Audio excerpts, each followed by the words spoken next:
Hey, what's up, everybody? BDF44 coming at you with another video. All right, so I'm trying to come around on Donovan Clingan because I really did talk as if I thought he was going to be just the worst pick in the world. And I honestly don't think he sucks that bad. Like, I really don't, now that I've seen more homework and done more homework on him. But as far as taking him at like 3, 4, I'm still out on that. I think the earliest I'll probably take him is probably 7 in Portland.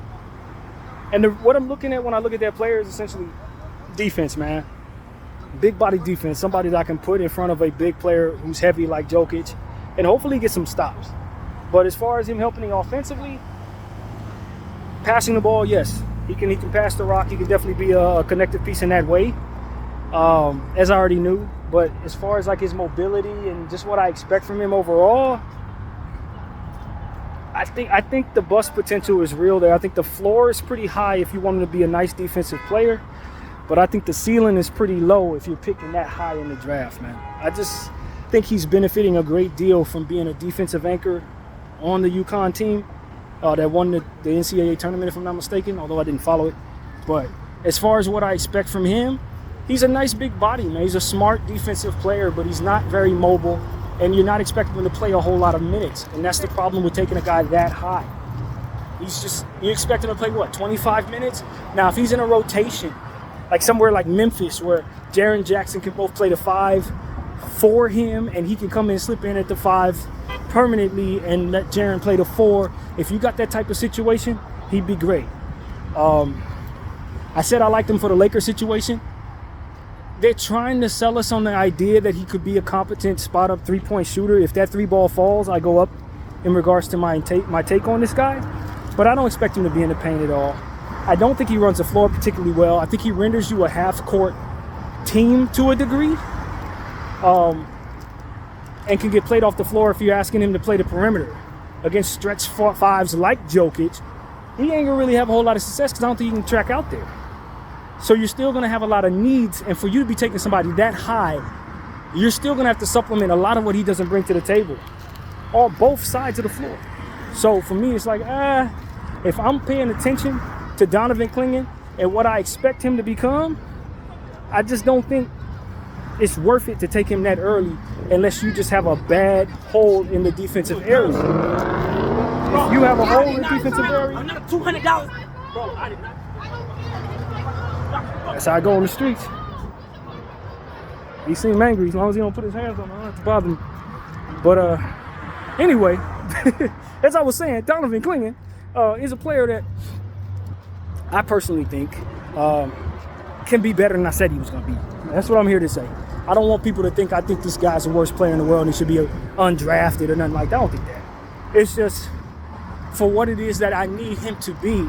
If I'm drafting him as high as he's projected to go, I don't expect to be pleased with that. But if I'm a team like, say, Memphis, or I don't think Houston should take him, only because he makes their styles contrast so much. And I do have a place at my center spot for multiple players already. So if I'm bringing him in, I'm pushing some people out the way. And I don't think that you can really do that seamlessly. And I just think it slows their game down if you bring in Donovan Clingan. He slows them down. Washington can really do anything, to be honest with you. Washington can turn themselves into a team that can actually get some really good stops if they take Clingan at 2.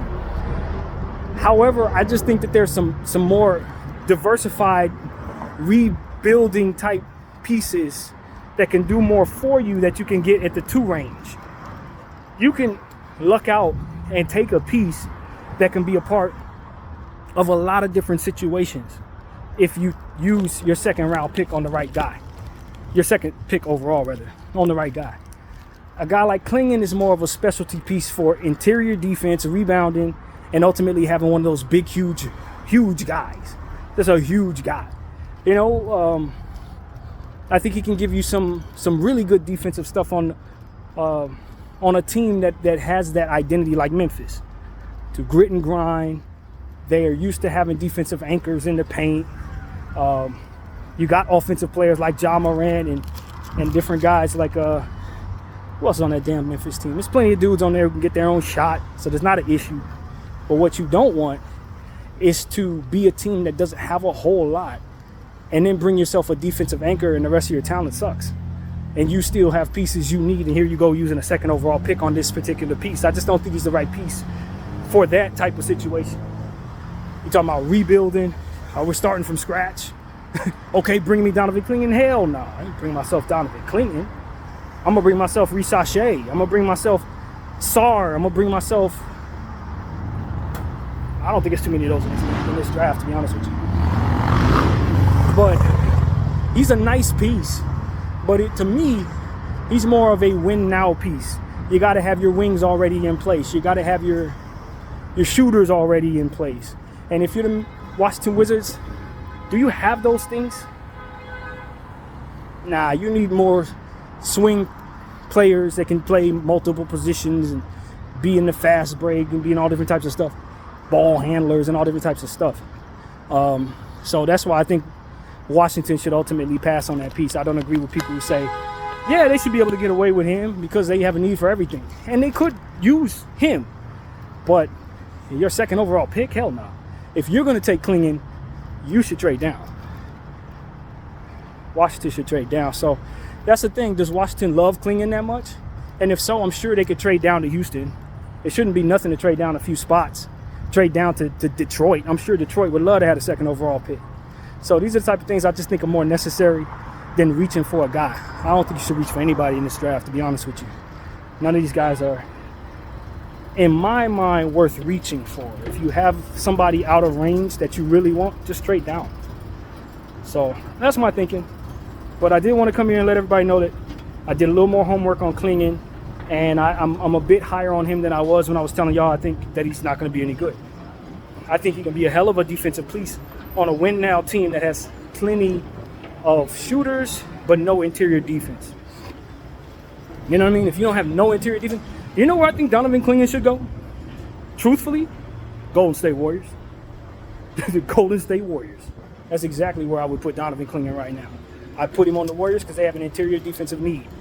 Although I like Trey Jackson-Davis, I think he's a 4. Although I like the idea of Draymond Green going forward, I still think he's going to be a nice piece. He's not big enough to guard some of the people that they're going to want to guard if they're still going to try to go for something on the Western Conference. That's the type of team that could use a Donovan Clingan. Not a rebuilding team like Portland, but more like a Memphis Grizzlies, a team like the Golden State Warriors. Yeah, that's the type of team that I think he should probably be on. A team that probably needs to win now, got everything that they need except for that interior presence. He can come in, and I think he can immediately help a team like that. So that's pretty much my thought, man. My name is BL44, and I thank y'all for watching. Bye.